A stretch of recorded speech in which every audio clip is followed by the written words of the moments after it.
اعوذ باللہ من الشیطان الرجیم بسم اللہ الرحمن الرحیم۔ ڈیئر اسٹوڈنٹس، آج ہم اردو کتاب میں موجود نعت کی تشریحات کے حوالے سے کچھ پڑھیں گے۔ آپ جانتے ہی ہیں بیٹا، نعت اس نظم کو کہتے ہیں جس میں نبی کریم صلی اللہ علیہ وسلم کی تعریف بیان کی گئی ہو۔ تو بیٹا ہمارا جو سبق نعت ہے اس کے جو شاعر ہیں ان کا نام ہے مولانا ظفر علی خان۔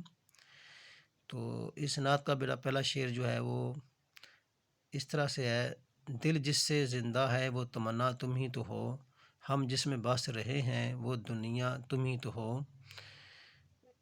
مفہوم: اے اللہ کے نبی، جس تمنا سے ہمارے دل زندہ ہیں وہ آپ صلی اللہ علیہ وسلم کی ذات ہیں، اور جس دنیا میں ہم جی رہے ہیں وہ دنیا آپ صلی اللہ علیہ وسلم ہیں۔ تشریح بیٹا، سب سے پہلے ہم اس میں شاعر کا تعارف پڑھیں گے بیٹا۔ مولانا ظفر علی خان یک وقت قادر الکلام شاعر، شعلہ بیاں مقرر، صاحب طرز انشاء پرداز، بے باک صحافی، بہترین مترجم اور ایک دلیر سیاستدان ہونے کی حیرت انگیز مثال تھے۔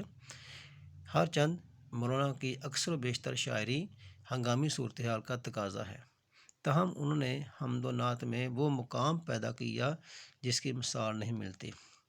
اس شعر میں شاعر کہتے ہیں کہ میرا دل کی چاہت سے لبریز ہے، یعنی بھرا ہوا ہے۔ میرا دل جس کی چاہت سے لبریز ہے وہ نبی کریم صلی اللہ علیہ وسلم کی ذات ہیں۔ آپ ہی ہمارا سہارا ہیں، اور یہ دنیا جس میں ہم زندہ ہیں، رہ رہے ہیں، وہ اللہ نے آپ صلی اللہ علیہ وسلم کے لیے ہی بنائی ہے، اور ہماری تو دنیا آپ ہی کے دم سے ہے۔ مولانا ظفر علی خان نعت کے شعر میں حضور پاک صلی اللہ علیہ وسلم کی خدمت اقدس میں نذرانہ عقیدت پیش کرتے ہوئے فرماتے ہیں، کہتے ہیں کہ آپ کی محبت ہمارے ایمان کا حصہ ہے۔ اگر یہ محبت ہمارے دل میں جا گزین ہو، جگہ بنا لے، تو یہ زندگی، اگر یہ دل میں محبت پیدا نہیں ہوتی تو ہماری زندگی بیکار ہے اور بے معنی ہے۔ اگر یہ محبت ہمارے دل میں بس جائے تو ہماری زندگی ایک کامیاب زندگی ہے۔ آپ کی ذات مبارکہ ہمارا سب سے بڑا سہارا ہے۔ حضور پاک صلی اللہ علیہ وسلم کی سچی محبت کے بغیر کوئی مومن ہو ہی نہیں سکتا۔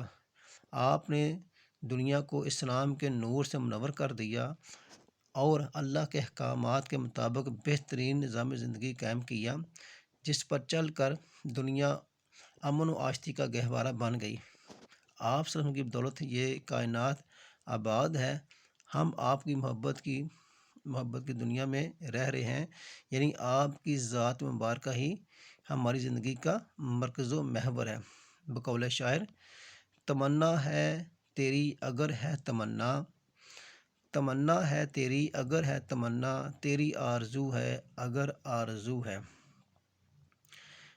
کسی شاعر نے کیا خوب کہا ہے: ہمیشہ رہے نام ان کا زباں پر، ہمیشہ رہے نام ان کا زباں پر، وہی آرزو ہے وہی مدعا ہے۔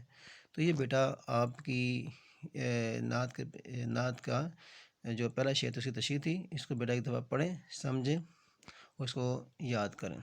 السلام علیکم۔